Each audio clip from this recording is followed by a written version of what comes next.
अस्सलाम वालेकुम, खुश आमदीद हमारे चैनल पे। बुखार का एक बच्चा किसी बीमारी में मुब्तला हो गया। शहर तबीब ने उसका इलाज बहुत किया, लेकिन मर्ज की शिद्दत में कमी न आई। चनांचे पूरे मुल्क में ये ऐलान करवा दिया गया कि जो शख्स बच्चा का इलाज करने में कामयाब हो जाएगा उसे मुँह मांगा इनाम दिया जाएगा।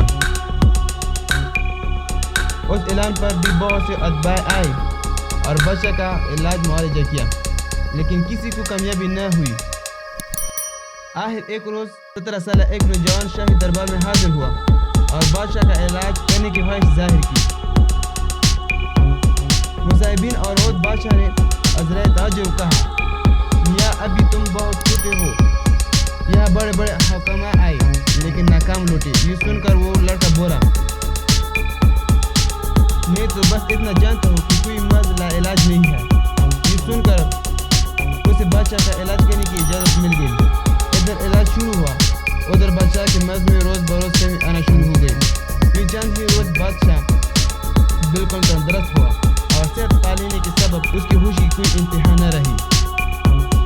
बादशाह उस तबीब लड़के से मुखातिब होकर बोला, तुमने हमारा इलाज किया और तुम्हारी दुरुस्त तशखीस और मुज़्ज़ तजवीज़ से अल्लाह ने मुझे शिफा अता कर दी। अब तुम्हारी जी में जो आए वो हमसे मांगो। बहुत सी माल और दौलत के अलावा तुम्हारी हर ख्वाहिश को पूरा किया जाएगा। दरबार में मौजूद लोग सोच रहे थे कि उस लड़के को बहुत अच्छा मौका हाथ आया है। अभी बहुत से हीरे जवाहरात मांगेगा या सुल्तानत का कुछ हिस्सा लेने का मुतालबा करेगा। लेकिन जब उस दाना लड़के ने अपनी ख्वाहिश का इजहार किया तो दरबारी हैरान रह गए। लड़का बोला, बच्चा सलामत, मुझे अच्छी किताबों से बहुत मोहब्बत है। मेरी ख्वाहिश है कि अब शाही लाइब्रेरी से चंद नायाब और अजीम किताबें मुझे पढ़ने के लिए दे दे। बादशाह उसके जवाब से बहुत खुश हुआ और उसकी ख्वाहिश को पूरा किया। अगर आप किताब पढ़ने के आदी बन जाए, आपके पास क्या है और बताने के लिए बहुत कुछ होगी। लोग गीबत क्यों करते हैं? क्योंकि उनके पास कहने के लिए कुछ नहीं।